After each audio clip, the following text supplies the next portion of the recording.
Uppy, uppy, uppy. It's One Funny Morning, the Saturday edition. I'm Dana Blizzard, and it's too early in the morning. This is the dumbest show in the whole world. From Monday to Friday. Sometimes on Saturdays. Why would you say that in front of all these people? Dean stinks. You never know what's gonna happen. That's your Dateline voice? I don't know. It wasn't good. It wasn't. It's not a chicken leg.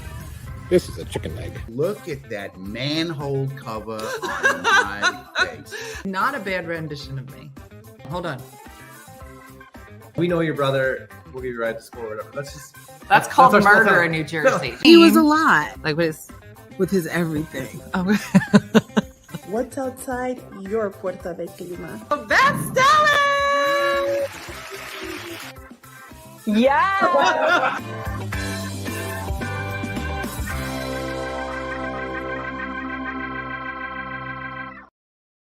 Good morning. Good morning. Happy Saturday. Hey, everybody. It is Saturday. We don't often do Saturday surprise shows, but if there are fabulous comics coming through the Philadelphia area and we are lucky enough to have them on the show, we will pop in on a Saturday. So welcome. I know lots of people are able to sit in bed and watch the show and laugh. And so we're happy to have you here. I had a gig last night, which was somewhat creepy. I'll tell you about. But let's get right to our guests today. Yeah, and sometimes on Saturday.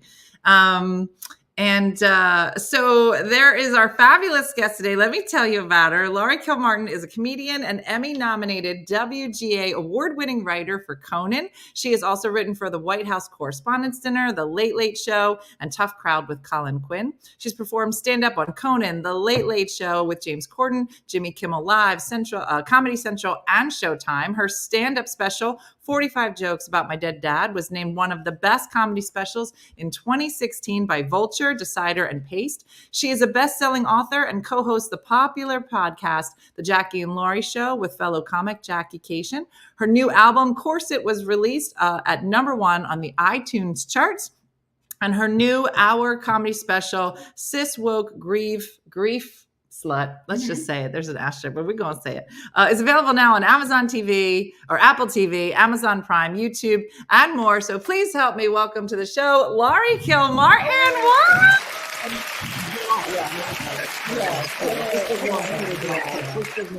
I know. Somebody said, I like her based right on the picture and the expression. I can totally relate. So we're so excited to have you. So Laurie, I picked up Laurie at the train station at 8:30. So what time?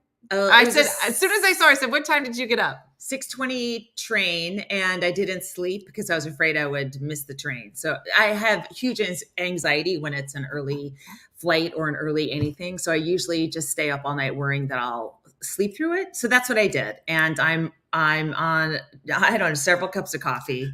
And I'm already stuttering. So I'm just going to try to make it through the hour. And I already took her to the bagel store. Yeah, I took her to the bagel store. We hopped her up on some coffee. So hopefully we'll be able to do it. So you are in the middle of a week-long trip now? Yeah. I was in DC last night and then Philly today. I have a 4:30 show at Helium. Those are killer shows. They're 4:30s. You're done at 6. Mm-hmm. It's still light out. You can go have dinner. It should be a really fun show. Hopefully people can come out. And then I go back to New York and then I go back to LA. So fun. Yeah. So you're bebopping I'm all bebopping. all over the place. Where were you before? Were you somewhere before DC? It was in New York. Yeah, I think it was just in New York. You did New York to DC to Philly, then back to New York? Yeah. Gosh, you're so funny. It says, but how does she feel about cottage cheese? We had a lot of discussions about where do you stand on cottage cheese? As a child, it was sold to me as a diet food and with Melba toast. When going to Weight Watchers as a teen and all that stuff. So I'm sure had I not been raised like that, I would enjoy cottage cheese. So you hate it? I do hate it. Okay, good. And I don't like the texture, and Nobody it does. just feels like I'm being restricted against my will. Okay, so do you like egg white egg bites or egg bites at Starbucks? Have you had them? I haven't had them. No. They're okay. Okay. But I found like a recipe that's like one of those copycats. Okay. And the main ingredient is cottage cheese. And I was like, Oh. these are going to be disgusting, but they're awesome. And I said, nobody likes cottage cheese. And everybody said, can you taste the cottage cheese? And I said, not at all, because I hate cottage cheese and so should everybody else. And then a bunch of people got on here who are pro cottage cheese and were like talking those about, guys. Yeah, the flappers. Right. And I told them there was something wrong with them. All right, second question. And we've never asked this many questions to people before, right at the top. But Okay. do you believe that there are different size eggs? And if you make a cake recipe with a large egg instead of an extra large egg, do you believe it will be ruined? Well, I wouldn't have cared before I started watching the Great British Bake Off, but now I know how precise you have to be in baking. And it seems like there are different size eggs. And if you get the wrong size egg, you're going to mess up your cake. Is that right? Or wrong? I believe that eggs are just eggs. They're just egg size. And we had a big fight about it on the internet last week. I was like, it's just called egg. It's an egg size egg. Well, I've seen eggs billed as X large, right? And medium size eggs. So I don't know, maybe talk to the people that make egg cartons, and see how they feel, Dina. My parents love the Great British Bake Off. What do you like about it? I've never watched it. I love the gentleness, although some seasons, I think I like the earlier seasons better, and I haven't watched the last couple. What does that mean? You like, are they just like, you're doing a good job like that? Yeah. And Really? and I love that people nerd out about whatever they're good at. And the people that are really good bakers, they're just unlikely bakers. It's not necessarily, what you would think would be a great baker, like a stay-at-home grandma or something like that. Sometimes it's like a welder or some British job, like a miner, a Welsh miner who's also great at cupcakes. Really? Yeah. I've never watched it. And I like when and again, I don't know the makeup of the cast now, but then when Mary Berry was there, she's like this older lady. I would say Mary Berry? Yes, late 70s, early 80s, just the sweetest and encouraging, nice old grandma. And I really liked her. Mm-hmm. As opposed to like the yelling of the male chefs. Yeah. They all yell. Right. Is there ever crying? Because there's always crying on baking. There shows. is crying. I mean, people work really hard and then their thing doesn't work. Because they use the wrong egg. Yeah. Probably. See? You're right. You see? Circled back. Uh-huh. They have to like freeze stuff or make it cold inside the freezer. And sometimes they don't get into the freezer in time. And so again, I'm not a great cook, so I don't even know the ingredients I'm discussing right now. But I just remember one time a cook or a baker couldn't get the thing in the freezer, and that ruined whatever they were making. Wow. Yeah. So somebody said, who was joining us today? If you're just joining us, we have Laurie Kilmartin on the show tonight. She's got a show at Helium tonight, 2 shows left in New York, coming today on Sunday. Yeah. And then back to Los Angeles, so you can see her there as well, right? Back to LA. I'm in Chicago at the Comedy Plex in Oak Park on the 15th and 16th. And then I'll be next week, I'll be in Oregon, the 7th, 8th, and 9th. I'll be in Eugene, Oregon, Portland, Oregon, and Bend, Oregon. I love Oregon. You can go to, oh my God. It's I do so too. beautiful. It is. It's so beautiful. Have you ever been to Walla Walla, Washington? Yes, I've worked there. Isn't yes. it so pretty? It's been a while. I guess I judged the town by the crowds, and I do remember Walla Walla being troublesome. But really? This would be the 90s, so maybe they've improved. I just remember going there and them just trying to feed me wine the entire time. Like, it's a big wine country. I think they were trying to roofie you. And that's what I remember about Walla Walla. Different experience. Yes. Very different experience. Michelle said the Brits seem to have a gentler way about them. Even the murder mysteries seem to be gentler. You're not wrong. Yeah. I like it. You should move there. Yeah, maybe I should. That's my big plan as soon as my son is old. So let's talk about your son. So lots of your Instagram feed is about your son. So you just posted, it's a big moment because he turned 18, and what happens now? Well, he can be charged as an adult. So the day before he turned 18, I did take him on a crime spree. I took him shoplifting, and then I took him to my neighbor who is my nemesis at around 1:45 to midnight. And I said, I want you to key your car right now. And he said, I don't want to. And I said, well, I have video of you shoplifting and I will send it to the police at 12:01. Well, you'll be charged as an adult unless you do what I say. And Do you so really not like part. your neighbor? Tell me. Oh, don't we all have one neighbor whose car we want to abuse? I can't be the only one. No, you're not. Okay. I've always loved my neighbors, all of them, until there was one, I won't say where, that I won't even look at. Not nice.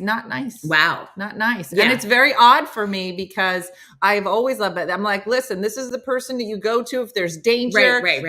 I'm like, how do you not have that person be right next door to you? I think it's awful. It is weird when you don't get along with somebody. And it's like, oh, this is the 30-year relationship.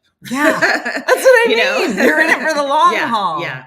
So your son, I listened. So I he just turned 18. He just turned 18. So, but you have a bit that I don't know, since we just met. So Laurie and I just met this morning. We were basically speed dating before the show. and you don't know this about me, but I last year became obsessed with Duolingo Spanish. Oh, and so when I heard about Spanish only Sundays. Yes. No Inglés Domingo. Yes.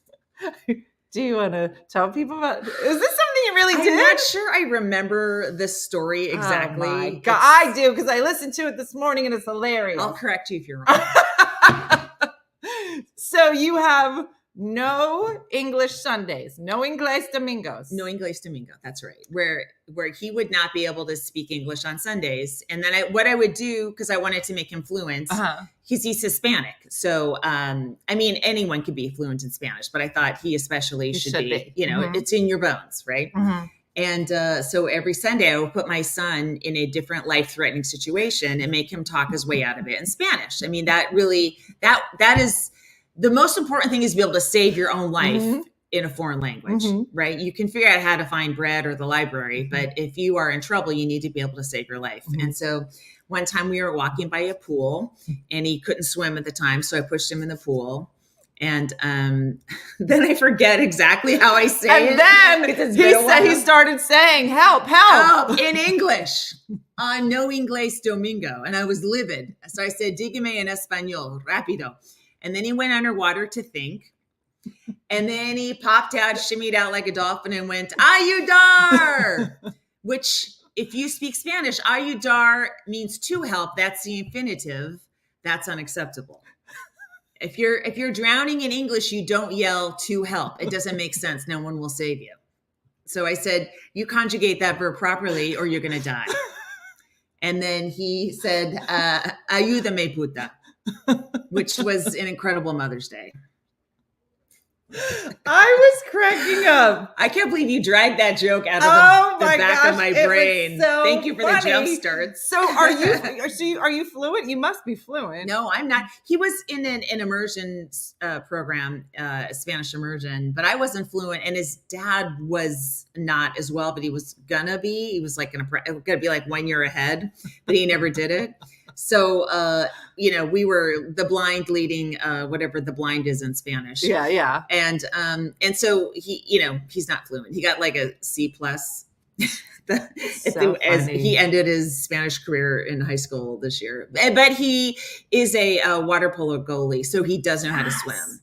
So that's amazing that he went from that. So how does somebody get into water polo? Is that big in California? Yes, it is. And Florida as well. But because their mother was a competitive swimmer. And so she pushed him into swimming and he didn't like it because his mother wouldn't stop pushing it on him. But he liked water polo because, it was sort of like manly. And is there women's water polo? Oh, yeah. Did you ever play? I didn't play water polo. It's very hard, actually. I think when I was a swimmer, we had to play water polo as punishment because it's so much treading of water and it's so much attacking underneath, and we weren't good at it because we were just swimmers, but It's a really exhausting sport. Wow. And people ask, but just so you know, there's no bottom, they can't touch the bottom. So when they're coming out of the water, they're treading, and they're doing this with their legs and pushing themselves out like that. Wow. Yeah. Wow. It's a lot. That's amazing. Mm-hmm. Yeah. It's been a fun ride. I mean, they just finished their season. It was fun to hang out and be like a water polo mom and all that kind of stuff. Yeah. Now, will he do it in is that a college? There must be, because it's in the Olympics. Right? Yeah, so there must be some colleges that do it. He doesn't want to. He's done, and Okay. he wants to be an animator. So he's like 24/7 drawing things. So That's awesome. yeah. Has he drawn you? Yeah. Mean, he mercifully draws me much thinner than I am, and I greatly appreciate that. He's given me my waist back several times because all my Christmas presents and birthday presents are a drawing, of course, right? He's not going to buy anything for me. No, they don't have money. But he does give me, he'll give me a nice waist. So that's nice. that is a Christmas present, I guess. That is. That's yeah. lovely. And he'll put it on a coffee mug. So it's always there to remind me what I don't actually look like. But That's still. so lovely. Yeah. He has like real gifts that he gives you. Yeah. I'll get like long hugs. Long hugs. Or like I'll do the dishes for a week and that doesn't actually happen. They're and lies. they actually put the dishes in badly and then you have to redo them. Yes, but Merry Christmas and happy birthday. Exactly. All right, so Michelle had some questions. So how did you get, because you've been doing stand-up I've been doing it 22 years. Where are you? I started in 89. So so that's 30, 11 plus 24. 35? Yeah. How old were you? 22. I'm 59. Wow. You started at 22. That's a big deal because I didn't start till 30. So like what made you decide like, hey, I think I'm funny? I just was very depressed because some other stuff had happened. And you wanted to make it worse. I did. Not know what I was getting into. And then I started going to see stand-up in San Francisco. And there were some great comics. And I was like, how did they do that? And then I saw some like average comics. And I'm like, oh, I could do that. Yeah, I could do that. And which I think that's need.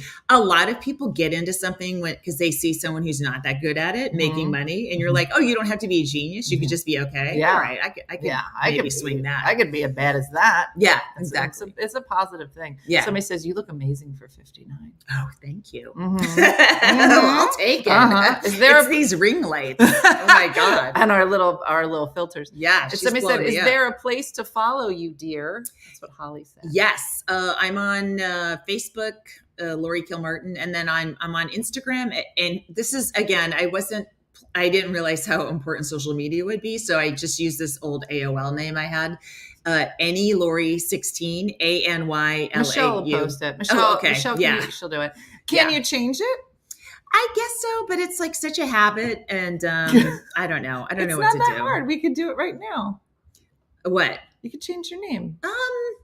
That would be jarring for the Any Laurie 16 followers out there. You think so? I think so, yeah. I don't know. I don't want to, it's a decision to think of. I am not ready, and I don't want to do it live over Facebook. So, I mean, I really need to consider it first. You need to sit on it. Yes, I do. Okay. I don't appreciate this pressure.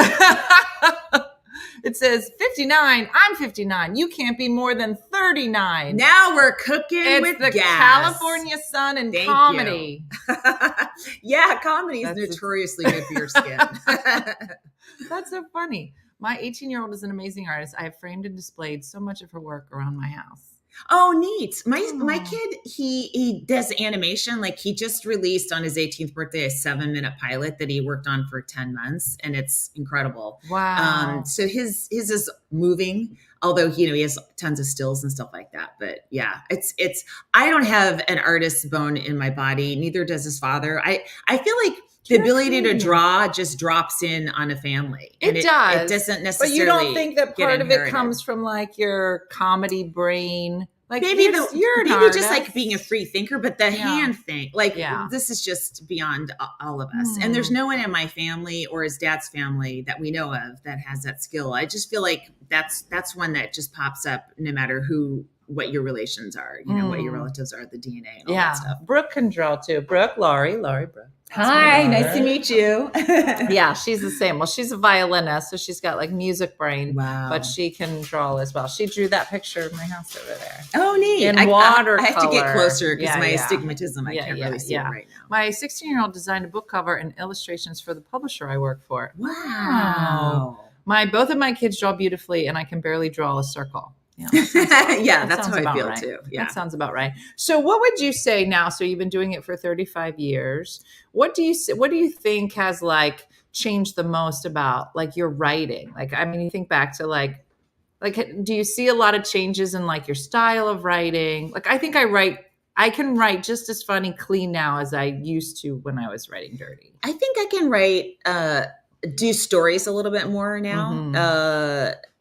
That took a while. Yeah. And then also, I think like before I had a kid, I was like, just, let me try a joke about this. Like nothing felt like it was like part of my core. Mm. And then after the atom bomb that a child is in your life, then it's like that kind of changes everything and how you look at the whole world. And so I think whatever I was talking about, it just became more from my, I don't know, my exoskeleton or something. Yeah, that makes a lot of sense.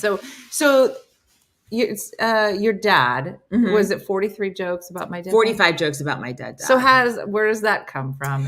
Well, after my dad was dying, I was writing jokes and telling jokes. It happened when he went into hospice. He had a 10-day hospice, and I didn't want to leave the house. I'm so used to performing every night, but I didn't want to leave the house in case he died. Right? You don't want to go to like an open mic and come back and like, what did I miss? So I just started tweeting a bunch of jokes that I would have normally just told. And this is 2014. So Twitter isn't like what it, turned into. It was just, it was more, whatever. It was more of a place for jokes.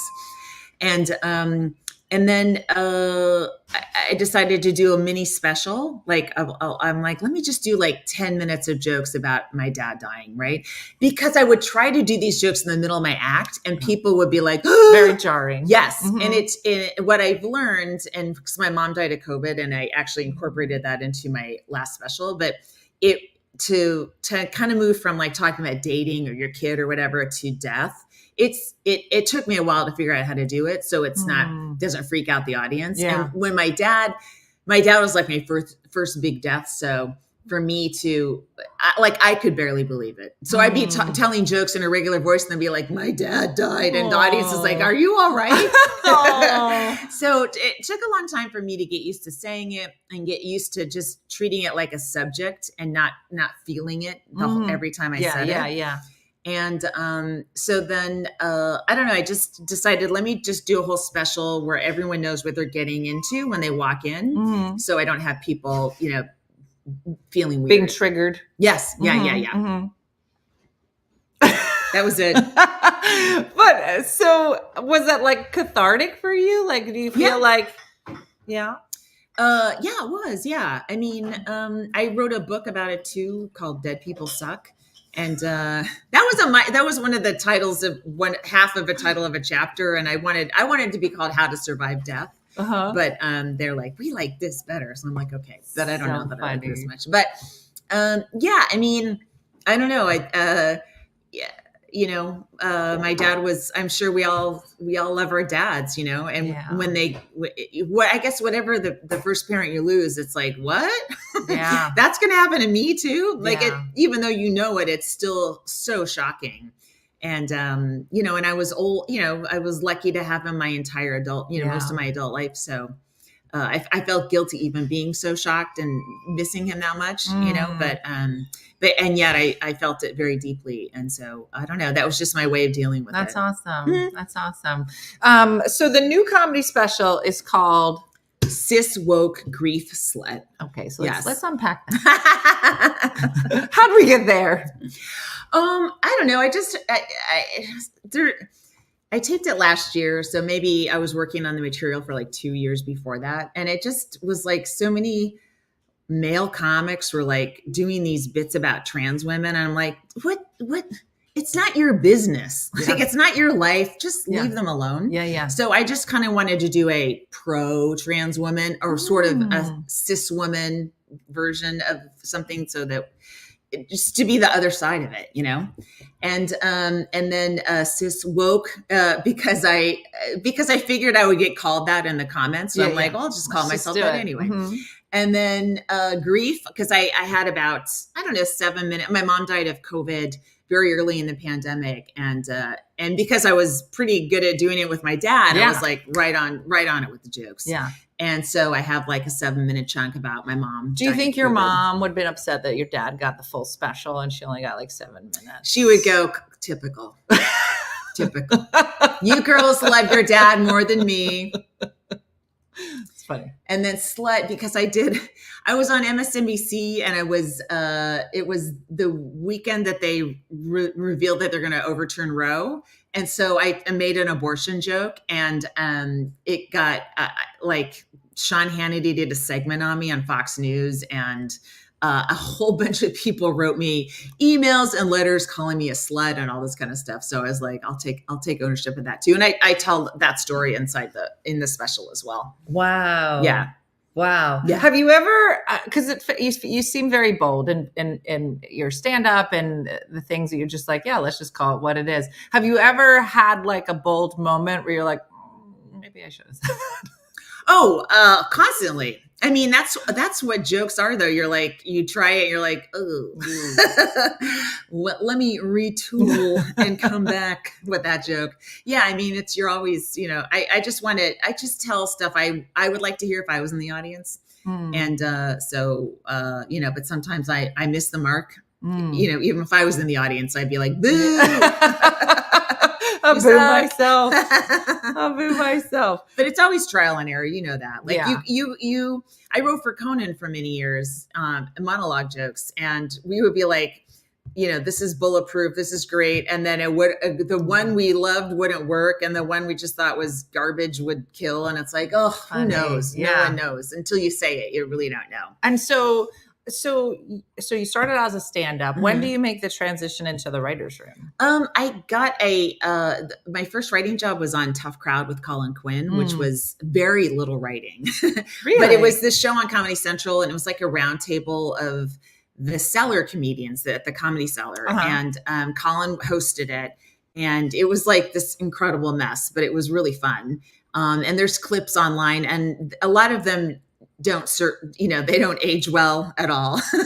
But comics talking about current events that will almost never age well. Because we're not that bright, and we're going for laughs first, not accuracy. So that was my first writing job, and then after that, I worked on Craig Ferguson's show for a little bit. And then another show, not to be mentioned. And then I got a job on Conan, and that was an 11-year job. So that was pretty sweet. That helps me. I'm a single mom, so that really helped me, stabilize and be able to raise my son, with wearing water polo shorts. Yeah. And did you find that were you often the only woman in the room? Were there other women? Like, how did you feel about that? For a while, the only woman towards the end of Conan, we had a couple other women, Jessie and Glenn. They both have like guy names, but yeah.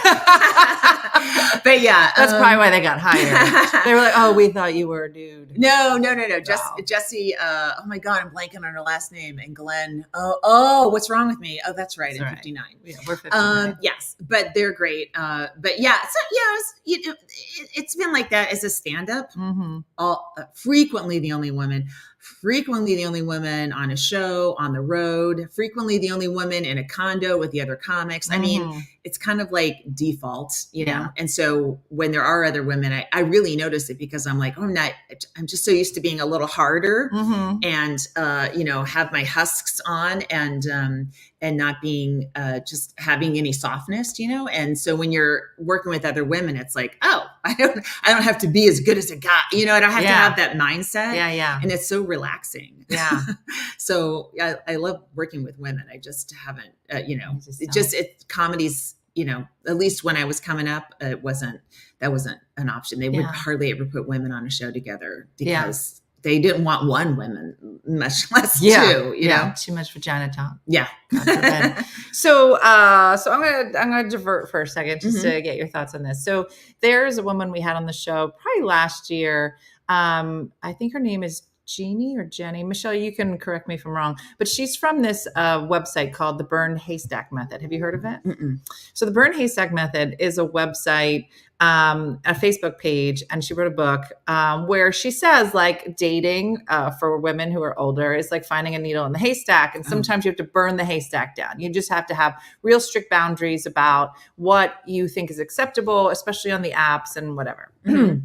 And so and it's all women. And so she has this Facebook group, and like the things that women have written to them in these apps or you know, on the dating apps, they'll take pictures and be like, what does everybody think about this? Because this creeps me out. Do you think I should be that creeped men out? have written to them. That men have written Yes, to yeah, or right, have right, on right. their profiles, or, you know, they're talking to a guy and the guy says this and they're like, this is kind of weird. Is it weird? Like basically like doing a check. Like, Yeah, am I crazy right. or is this weird? Right. Yeah. Okay. Yeah. It's Jenny Young. Yeah. Okay. So we had her on the show last year. So I follow her because it's crazy, the pictures and the things that men say, and then they take pictures and put it up, and women are like, I can't believe that this person said this. Do they not know Crazy. that we could do this? Yeah. Okay. I say all this because I found the other day Jenny went live and said, I want to talk about this other dating guru. So this man has his own like Facebook group, but it's for men and women.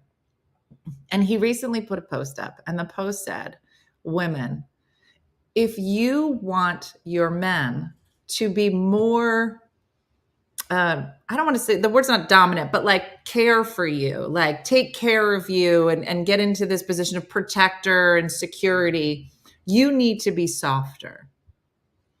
And then he goes on and there were parts of it that you were just like, he was like, you know, these are traditional roles. Men need to be this, so you have to be this. And so when you just said about like putting your armor on, you're like, how is it that in order for like all of us are learning to be more independent, to be, you know, take care of ourselves. But it was just so crazy that there's somebody out there saying to men, you need to tell these women to be soft. And I just was like, how is this possible that this is the advice that men are getting while all the women are over here going, listen, things might not work out. You're going to have to take care of yourself. Things aren't good now.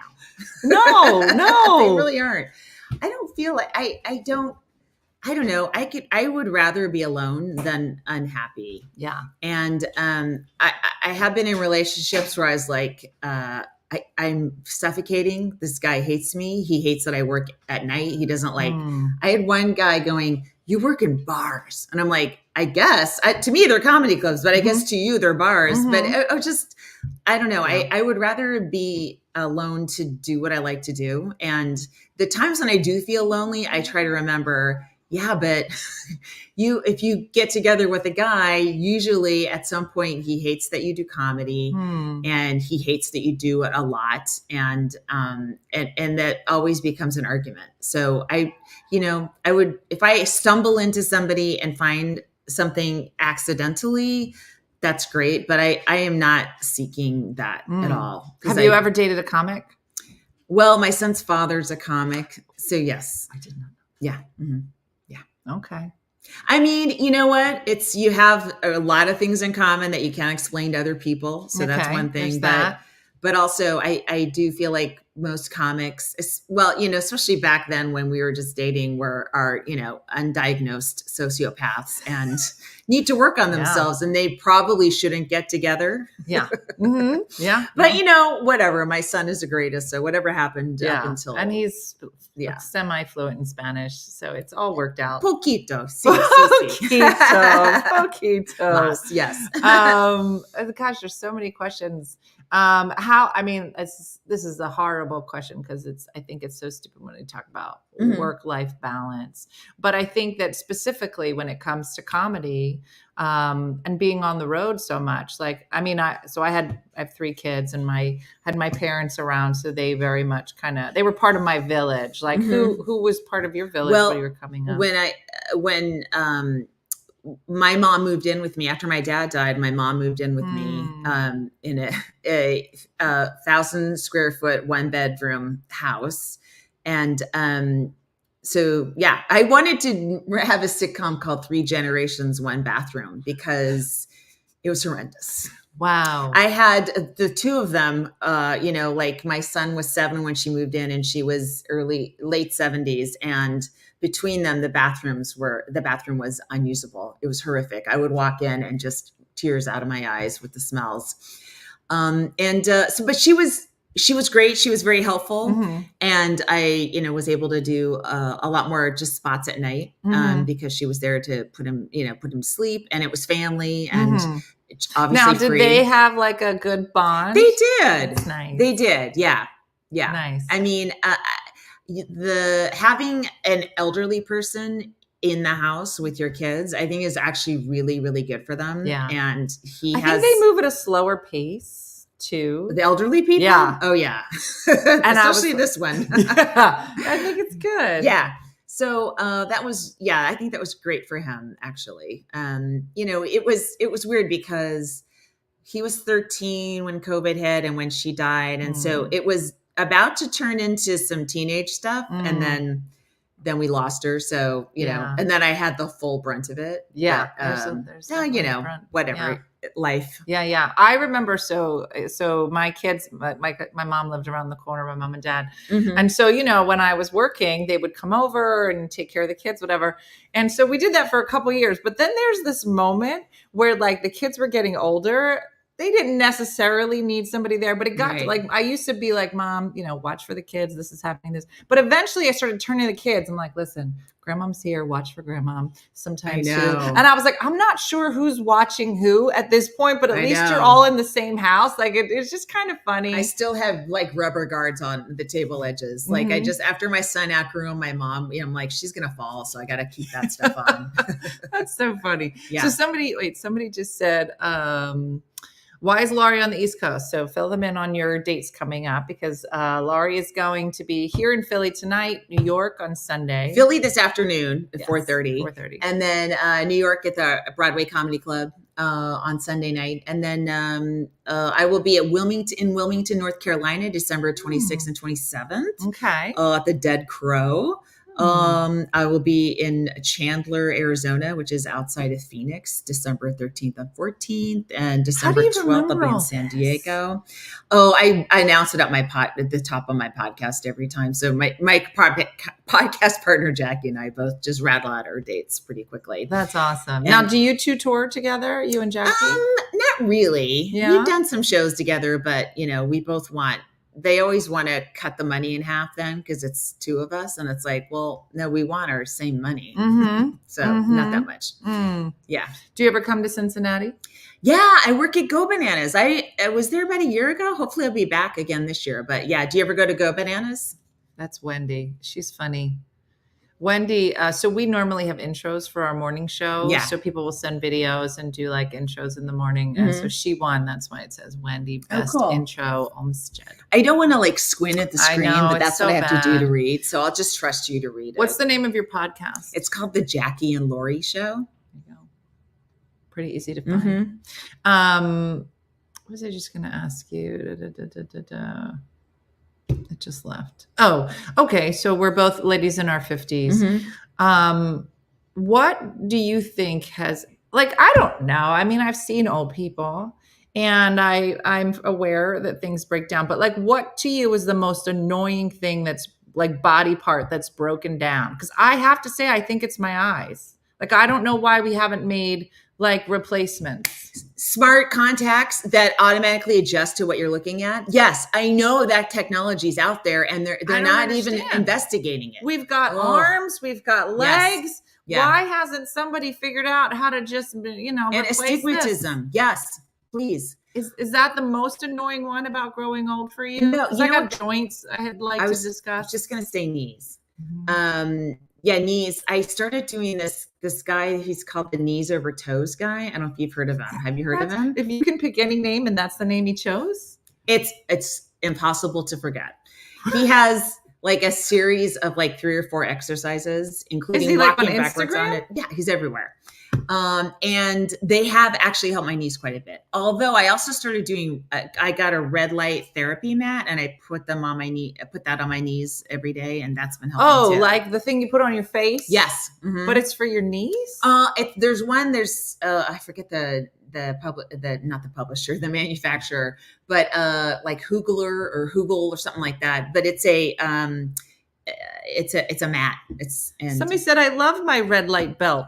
Yeah. What are we talking about? Why don't I know about the red light? Is it just for knees? Can you red light anything? No, it's everything. Your you whole can body. red light your elbow. Yes. Can you red light? Yes, everything. Everything. Go there's a Reddit subreddit called Red Light Therapy, and all your questions will be answered.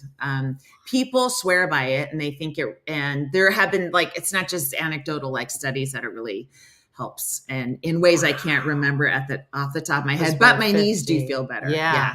That's so crazy. Have you heard of the fart walk lady? No. Because I think that's a better name than the knees over toes guy. But so there's a lady who we're now friends with named Marilyn. Mm-hmm. She's in Canada and she's like a nutritionist, dietary lady, and she loves talking about fiber. Mm-hmm. And she and her husband, she made a video of her. She was walking with her husband. She goes, my husband and I love to eat a lot of fiber. And then we started doing this fart walk where after dinner we go for an hour-long fart walk and we just farted out. And she made this video, and now she's I thought it was like a Norwegian name, because I know that in Norwegian, fart means like speed, I think, or something. No. Okay. Here it just means fart. In Canada, it just means fart. Okay. And so we had her on the show and we cooked with her. We made this bean thing with her, but she's so lovely. And so she has like a fart walk apparel now, like hats and shirts. All right. Like there are, you can make anything a business. Monetize it, lady. I just love it. Fart walk has to be my favorite so far. So we were like, we need to have her on the show. So, but that doesn't address the knee situation, right? It doesn't. It has nothing to do. I mean, I imagine if you took all the air out, it would lighten up the pressure on the knees, right? Possibly. Mm-hmm. Yeah, I noticed I was striking with the writer's strike, and I was like crippled at the end of every 4-hour shift. And I see these older guys just walking around doing 18,000 steps, posting it on Twitter. I'm like, why am I falling apart? Yeah. As a swimmer, right? Yeah, but I was a breaststroker, so maybe my knees are kind of screwed anyway. So then I just started trying to figure out ways I don't want to get a knee replacement if I can avoid it. I also can't afford it. So just think, what exercises could I do or something? So that's how I discovered this guy. And then, I don't know, red light therapy. The red light. Mm-hmm. And then, did your doctor tell you about the red light? No, the doctor has 2 minutes for me. If you go to, it's like you're getting a mammogram, you want a skin check. Yeah. Okay. Bye. Yeah. So Shakendra said you should look into PRP. Did you hear that? PRP. No. She said it's not cartilage, but the injection is from your own body. Oh, I think you take like fat from your butt and put it in your knees. I don't think it's fat. Is it? Is it? I don't know. We could look it up later, or Kendra could tell us. I don't know. But yeah, I feel like if I could pick a body part that I'd like my eyes back. Yeah, that'd be nice. Driving at night is not... I just am like, I have no, and I feel horrible. I don't know if you do this, but like, I think that there are times where, like if I'll be out and somebody's like, oh, I think I know her from somewhere. So somebody will look at me, and most of the time I'll be like, hey, like just, all the time. Now I have no idea if they're looking at me. So now I just look really aloof. Like I pretend nobody knows who I am and I just want to be in my little hole. So you could be looking right at me. Yeah. You could be waving. I would have no idea. Yeah. And people forget and they take things personally. And it's like, I can't remember. I've met too many people in my life. I have this theory that, we were only meant to meet about 100 people. We grew up in these a long time ago, humans were in these little villages, right? Maybe we know 100, 200 faces at most. Yeah. And now we know tens of thousands, if not millions, if you can include all the faces we see on social media. And it's too much. Our brains can't take it all in, So it blocks them out. Maybe it blocks them out, or they just go stop. I've seen that kind of face. I associate it with one person from 1979, and there's no room for you. That's it. Sorry. That's what I mean. It is. It's funny. I think it's fun. I don't know if you do this, but when I travel a lot, and I haven't seen like my group, like my people, like my Shells and my people group. Mm-hmm. Like if I see somebody that kind of looks like Michelle, I'm like, oh, it's Michelle. Like just somebody I should talk to. Like you don't know me at all, do you? Okay, so my dad was 100% Irish descent, and when I went to Ireland, I was like, They all look like my dad. It was crazy. Like the really thick, wavy white hair and the kind of the red cheeks and stuff. And, isn't it funny? My grandpa had he was one of like 10 or 11, and he had passed years ago. And we're at the funeral, and my uncle came, and he's from Georgia. We don't see him often, but he came to the funeral, and I just couldn't stop staring at him because he looked just like him, and I was just like. I just wanted to hug him, and I'm just like, I know that's weird, but he just looks so much like him. It's so crazy. So wait, Tim just said, where did it go? Look at me. I know. Hold on. My friend Tim just said something about the red light thing, and he said he uses it all the time, and it's been a lifesaver. Oh, how? I would be. Oh, no, it's Tracy. She said, I use my red light therapy on so many parts of my body. I'm a firm believer. Okay, cool. Yeah, I just started like maybe 2 months ago. It was a $600 mat, so I try to make sure I use it all the time, except when I'm on the road. Yeah. Yeah. All right. Well, maybe we'll have to do a little show on red light. Apparently everybody is doing it, except for us. Yeah. It's getting more affordable. I think they used to be way more expensive. And I think do you buy it on like Amazon? There's like, I guess there's panels on Alibaba that are much cheaper, but I just bought this thing because I don't know. What do you mean a panel? What does it mean? It's like a big sheet? Yeah. Like almost like a light panel, like literally a red light panel. And you would sort of, stand in front of it or have it in front of you. I couldn't quite figure out how people would use it comfortably. And I liked the idea that I could just lay on this mat. How long do you lay the mat there? on top of me? I'll do like 20 minutes. I'll do 10 minutes on the back, so I get my shoulder, and then I flip it over and just lay it on top of me like a blanket. Although it's kind of thick, so it's not like cozy like a blanket, but it's warm. And then I'll do the knees and ankles there. And is it heat? Mm-hmm. Yeah. It doesn't have to be. You don't have to turn the heat on, but I do. I like it. Someone I know in Oregon has a red light spa open to the public. Oh yeah, I've heard of those. Yeah, yeah. Have you ever done the cold plunge thing? No. I mean, my shower's cold for the first 3 minutes. I don't know. People swear by it. Like do. Go hit the hot, like the sauna. Yeah. And then run into the plunge pool and then back to the sauna. Oh yeah. Yeah. I mean, I was a competitive swimmer, so I feel like I have plunged every morning in my teenage years. So I don't know, but maybe I should try it again, like legit. So let me ask you this. So when I started doing stand-up, I think my timing was good. I wasn't funny, but my timing was like, I think this could be something, right? Yeah. And it took me a long time. When I was younger, I'm a classical pianist, and I was pretty good at it and would compete in that. Wow. And it took me a long time because I really was good at, like, I started to go to college for it and realized that everybody in my music college loved it. And I just wanted to talk to people. I'd be knocking on doors. I'm like, did you want to talk about anything? And they're like, no, I want to practice. I'm like, okay, weirdo. And I was like, I don't think this is for me. And I left it. And I always used to think, like, why would God make me so good at something and then not have me like do it as a career? But it took a long time. And then I started realizing that so many great comics are musical and have this background. Like, is there some part of you that, like, when you look back and you're like, I think I could see seeds of it, of stand-up? Not music at all. I think swimming, like, to me, it's very rhythmic. And I was like, I don't know if this gets in the weeds, a breaststroker. Breaststroke is completely timing oriented. Really? And yes. Kick, pull. You have to do them exactly in the right sequence, or your strokes off. So to me, it always felt very musical.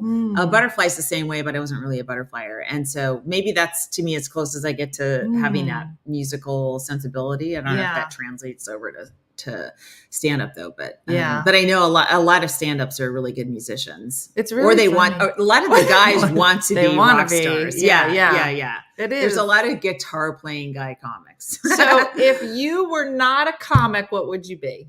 Oh my God. Like, where do you think? Like, I would either be a cab driver or like an Uber driver, because I'm very aggressive, right? Or I do like Airbnb, like at the shore. I'm apparently good at that. Not a lot. I don't know. I mean, I started comedy from a place of like complete depression. So something else would have had to pull me out of it. I don't know what it was. I really don't know. It wasn't like I was seeking a profession at that point. I was just like hoping that I could get out of bed. So yeah, I don't know. I really don't know. If you could do any occupation now that you think would just be fun, what would it be? If you were like, oh, if I could do this, I think that would be really fun. What would it be? I mean, just stand up at a higher, but for more money that I'm currently making. You'd be like, just more successful than I am now. I think everybody feels that, no matter their occupation. Right. Mm-hmm. That's really funny. Yeah, stand-up's so fun. And so what would you say, we have, I would say we predominantly have women who watch, but what would you say to women who, I feel like there are a lot of people who have like that secret thing that they've always wanted to try. Like, what would you say to people who are like, hey, I've been thinking about this, but I'm just so scared. I mean, I think that is the thing about stand-up. Like when I see young female comics now, I'm like, just keep doing it. Like the point is you have to stay in the game. You have to just keep doing it and you will get better. It might take a long time, but what do you say to people who are maybe a little risk averse? I mean, what do you have to lose? I don't know. Like stand up is a hard thing to try. And I think what I would say to someone who wanted to try stand up, so maybe this would apply to everything, is just try to get good at it that in a way that you like, you may find success, like financial success or not, but at least you'll have that pride of being good at something. It's something that you figured out, and maybe, you'll be successful too. But if not, you still have that, wow, I did it. And I got laughs. And it was really fun and I'm never doing it again. I wish I had done that. If I had just done it once and gone, I'm never doing that again. Who knows how successful I could be? I don't know. But whatever. I got addicted to that whole process. Yeah. So. Shakendra said, in a way that you like. I think that's important. I think, there are a lot of people that I'm like, oh, you should try this, you should that. Like, I'm actually really happy where I am. I really like that I tried it and I did this. And, there's something really beautiful about just being able to put yourself out there in some way that, just getting over the fact that you tried it. I think that putting yourself out there in any way is the hardest thing. There's kind of this ethic of this hustle culture and you got to make it a side business. You got to do all this stuff. And it's like, we don't do enough things for joy just because we like it. Yeah. And you don't have to tell anyone about it. You don't have to post about it. It could be just your little secret that you did, or you could post, whatever. But I feel like we have lost that because everyone's just, I don't know. It feels like we all have a million jobs trying to cobble everything together all the time. And so there's no time for, something I just like. Yeah. But, isn't that some, the point of life a little bit? Yeah. Yeah. What would be like a hobby that you would take up that you're just like, oh, like just for fun, like salsa dancing? I would love to learn to cook. And I would love to, my mom was a sewer. Here's the thing. I grew up going, I'm not going to be my mom. Right. I was very much. I'm sure no one here can relate to that. Yeah. So I don't know how to do unrelatable. any homemaking stuff. And plus then I was a comic on the road, so I didn't have to, Yeah. Yeah. So I don't know how to sew. I don't know how to do any of those things. And now I look at them, or even just knitting or crocheting. Yeah, and I think that's so cozy. Yeah. And I don't know how to do any of it. Yeah. Yeah. And I'd love to learn something before I die. I don't want to always be living the life of a 28-year-old in my head of what I can do and can't do. Yeah. Yeah. Yeah.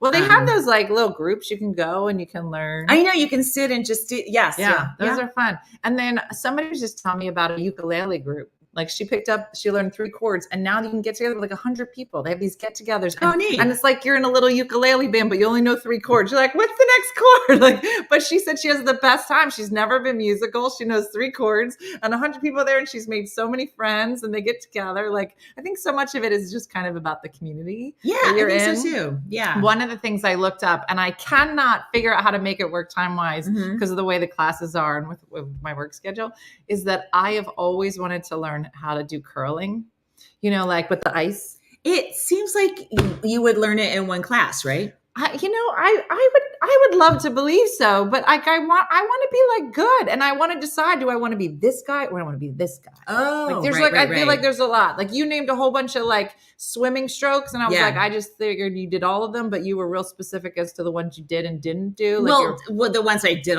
that was my best stroke was breaststroke, and the other ones I do, but they were, Yeah. See, that's like so specialized. I have to believe the same occurs with curling. They'll be like, are you this guy? They're like, each of those positions must have a name. But I wonder, I mean, I don't mean to do exactly what I said not to do, which is make something a hustle, but like curling seems like something you could take up late in life and be the best in the world. Go to the Olympics in a month. That's what I'm saying. And so there are classes, and I'm on their mailing list, and every once in a while they'll send a thing and say, this is when the next classes start. And I'm like, oh, let me look at it. And there's always conflicts with something. I'm like, I don't want to let the team down. I'm not even on the team. I haven't even shown up. I don't want to let the team down. And so I haven't done it, but it's on my list of just silly. And, you know, maybe I'll end up with a gold medal. I don't know. Like, is it a 6-week class? Yeah. Yeah. I mean, so like I would look at it, I was like missing like 3 of the 6. I was like, I can't do that. Well, so I gotta you could carve out 6 weeks. I'm gonna figure it out. You just have to plan pretty well. I gotta figure it out. But I mean, beside the fact that I don't ice skate, once I get past that. Right. But I don't know if they ice skate. I think they have special shoes. They don't look like they ice skate. I'm going to be honest. My memory. I wouldn't say they are the epitome. I feel like you can put a beer in all their hands and be like, this is my uncle. Exactly. These are my uncles. Mm-hmm. They look like they ice fish, but not ice skate. There you go. So it's perfect. So listen, everybody, thank you so much for joining us today. Let's hear it for Laurie. She did a great Thanks job for having today. me. Thanks for tuning in on a Saturday, guys. Tuning in. So she has a 4:30 show today in Philadelphia. Dogs are super excited about it. So you don't want to miss it. They're ringing the bell. Hey. Whoa. Hey, come here. That you have quite an impressive mom voice. Thank you. That scared Thank me. you. I want to go clean my room immediately. Come here. Colby, come. I hate him. Wow, that got ugly real fast. Laurie, he eats poop. He just sleeps on the floor. You trip over him. No, I get it. Hey. I just want to make sure we give you the send-off you deserve. So check out, is it lauriekilmartin.com too? Yeah, or Kilmartin.com, 1 L in Kilmartin. I got them both, guys. I nabbed them before the other Laurie Kilmartins could take it. Oh, boy. Well, now I'm on my own here. It's the guy for the oven. He's coming to install ovens. Okay. So a lot of excitement here. A lot of excitement with Laurie. Check out her website. She's horny. Check out the website. Go see her. Oregon. What was the other one? Chicago, Wilmington, North Carolina, Chandler, Arizona, San Diego. It's all on my website. All of it's there. You're going to love it. But thanks so much for being here today. Thanks to sexy producer Michelle for putting it together. Thanks to Laurie. She did a great job. Thanks for watching. Hey guys, if you enjoyed today's morning show, make sure to follow us for more One Funny Mother content. Okay, all right. Morse code is tapping. And check out OneFunnyMotherStore.com for great new inappropriate swag. And for more exclusive content, consider becoming a supporter. She got a bad leg. Thanks again, and we'll see you tomorrow on One Funny Morning.